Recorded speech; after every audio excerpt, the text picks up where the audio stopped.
Hello everyone, welcome to my learning journey, and today we are going to do the next part, provision of operating system. तो कल हमने numericals किए थे, आज हम आने वाले अपने अगले टॉपिक के ऊपर जो कि है मेमोरी मैनेजमेंट इन ऑपरेटिंग सिस्टम। एक कंप्यूटर में सिर्फ 8 GB रैम होती है, लेकिन उसी कंप्यूटर में एक साथ Chrome, VS code, WhatsApp, Spotify, Telegram, game सब चल जाते हैं। अब मेरा क्वेश्चन ये है कि एक ही रैम में इतना सारे प्रोग्राम कैसे फिट हो जाते हैं और एक प्रोसेस दूसरे प्रोसेस का डेटा डिलीट क्यों नहीं कर देता? इसका जवाब है मेमोरी मैनेजमेंट। सपोज़ करो तो कि तुम्हारे घर में 2 कमरे हैं और गेस्ट आ गए। अब मम्मी क्या करेगी? एक रूम में 2 लोग, दूसरे रूम में 3 लोग, हर किसी को अलग अलग जगह मिलेगी और किसी को दूसरे ही कपबोर्ड खोलने नहीं देगी। बिल्कुल इसी तरह रैम भी एक घर है, प्रोसेसेस गेस्ट हैं और ऑपरेटिंग सिस्टम मम्मी है। ऑपरेटिंग सिस्टम डिसाइड करता है किसको कितनी रैम देनी है, कब देनी है, कब वापस लेनी है। इसी प्रोसेस को बोलते हैं मेमोरी मैनेजमेंट। ओके, इसकी डेफिनेशन बोलूँ तो it is a process of managing the main memory which is RAM efficiently so that multiple processes can execute safely and efficiently.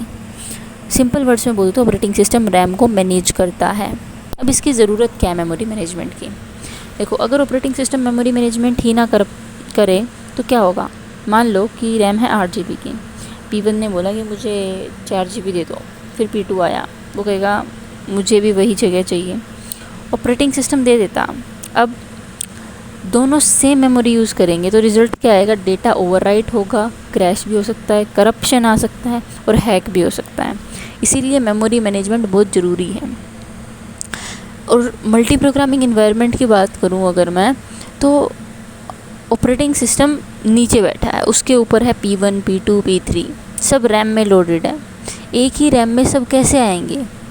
Memory management की वजह से। यही बताया मैंने अभी तक पहले भी, ठीक है।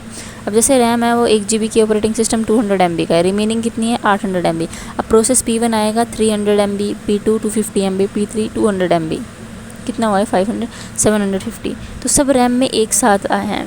CPU कभी P1 चलता है, कभी P2, कभी P3। CPU ये देख रहा है, इसलिए लगता है कि सब एक साथ चल रहे हैं, है ना। मेन गोल क्या है मेमोरी मैनेजमेंट का? इसके 5 बड़े गोल होते हैं। सबसे पहला होता है एलोकेशन, यानी कि किसको कितनी मेमोरी देनी है। फॉर एग्जांपल क्रोम को 2 GB देनी है, VS कोड को 500 MB देनी है, स्पॉटिफाई को 300 MB देती है, इसे कहते हैं एलोकेशन। दूसरा होता है डी एलोकेशन, प्रोग्राम बंद हुआ तो मेमोरी फ्री हुई, ठीक है। तो क्रोम क्लोज हुआ, रैम फ्री हुई, ये हुआ डी एलोकेशन। एलोकेशन मतलब उसको देना और डी एलोकेशन उससे लेना। तीसरी चीज़ होती है प्रोटेक्शन। P1 कभी भी P2 की मेमोरी एक्सेस नहीं कर सकता, ये सिक्योरिटी प्रोवाइड करता है, ठीक है। प्रोटेक्शन का मतलब ये एक तरह से सिक्योरिटी है। शेयरिंग है 4th पार्ट। शेयरिंग क्या होता है? कभी कभी same library multiple process use कर सकती है, जैसे DLL फाइल्स हो गई, शेयर्ड लाइब्रेरीज हो गई, ठीक है। एफिशिएंट यूटिलाइजेशन है हमारा 5th पार्ट, यानी कि रैम को मैक्सिमाइज यूज़ करने के लिए मेमोरी वेस्ट ना हो, उसके लिए मेमोरी मैनेजमेंट बहुत ज़रूरी है, because it makes the efficient utilization of memory. Okay, अब बताओ कि जो डायरेक्ट रैम का जो एक्सेस है वो अलाउड है या नहीं है? देखो, डायरेक्ट रैम का एक्सेस अलाउड नहीं है, कभी भी नहीं है।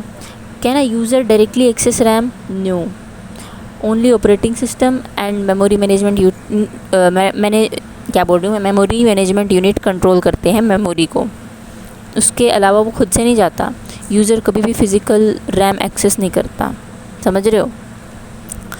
अब मान लो कि रैम है हमारे पास, ओके, P1 को 50 से 60 तक मेमोरी मिल गई उसके अंदर, मान गए। अब प्रोग्राम लिखता है एड्रेस 55 अलाउड है, लेकिन अगर लिखे 90, 55 तो अलाउड है, 50 से 60 के बीच में है, तो वो दूसरी प्रोसेस की मेमोरी है। Operating system immediately exception throw कर देगा कि प्रोग्राम टर्मिनेट हो जाए। इसी को बोलते हैं मेमोरी प्रोटेक्शन। कि वो मान लो P1 प्रोसेस है, अगर वो 90 में जाने की कोशिश करे तो वो नहीं जा सकता, क्योंकि उसका जो मेमोरी स्पेस है वो 50 to 60 ही है, तो वो उसके बीच में ही अलाय करेगा। इसी को बोलते हैं मेमोरी प्रोटेक्शन, कि ये दूसरों की मेमोरी ना ले, क्योंकि वो दूसरे प्रोसेस की मेमोरी, अब वो आके इसकी नहीं ले सकता सेम इसी तरह से। तो why users can not access physical memory directly? क्यों यूज़र जो है वो फिज़िकल मेमोरी को डायरेक्टली एक्सेस नहीं कर सकते? क्योंकि it may corrupt the operating system, जैसे मैंने बताया वो दूसरे की ले लेगा। It may corrupt the other processes, दूसरे प्रोसेसेस को करप्ट कर सकता है, सिक्योरिटी इशू हो सकता है, डेटा लीकेज हो सकता है, सिस्टम क्रैश हो सकता है। Therefore operating system provides virtual address space, ठीक है, जिसके बारे में हम आगे और डेप्थ में बाद में पढ़ेंगे नेक्स्ट लेक्चर्स में। वर्चुअल एड्रेस स्पेस के बारे में, वो वर्चुअल एड्रेस स्पेस प्रोवाइड करता है जिससे कि ये सब चीज़ों से हम बच के रह सकते हैं। और एक चीज़ याद रखना कि सीपीयू कभी भी फिज़िकल एड्रेस जनरेट नहीं करता, सीपीयू हमेशा लॉजिकल एड्रेस जनरेट करता है। अब लॉजिकल वर्सेस फिज़िकल का इंट्रोडक्शन देखते हैं थोड़ा सा, कि सीपीयू एड्रेस जनरेट करता है, रैम में एड्रेस अलग होता है, तो कन्वर्जन कौन करता है? इस कन्वर्जन को करने वाला होता है मेमोरी मैनेजमेंट यूनिट, और इसी टॉपिक को हम नेक्स्ट लेक्चर में डिटेल में पढ़ेंगे, ठीक है। Logical address, physical address, memory management unit, base register, limit register, address translation and all. Okay, एक और क्विक रिवीजन देखें तो memory management is operating system manages the RAM, multiple processes run together using multi programming. Operating system allocate और deallocate करता है memory को, protection prevents करता है एक प्रोसेस को एक्सेसिंग द किसी और प्रोसेस की memory. User can not directly access physical memory, this you know we studied now, and CPU generates logical address, not the physical address, and MMU converts the logical address into the physical address. This is all for today. I hope आपको video अच्छी लगी होगी, अच्छी लगी तो like कर देना, channel को सब्सक्राइब कर देना। मिलते हैं नेक्स्ट वीडियो के अंदर, तब तक के लिए thank you so much, tata, bye bye.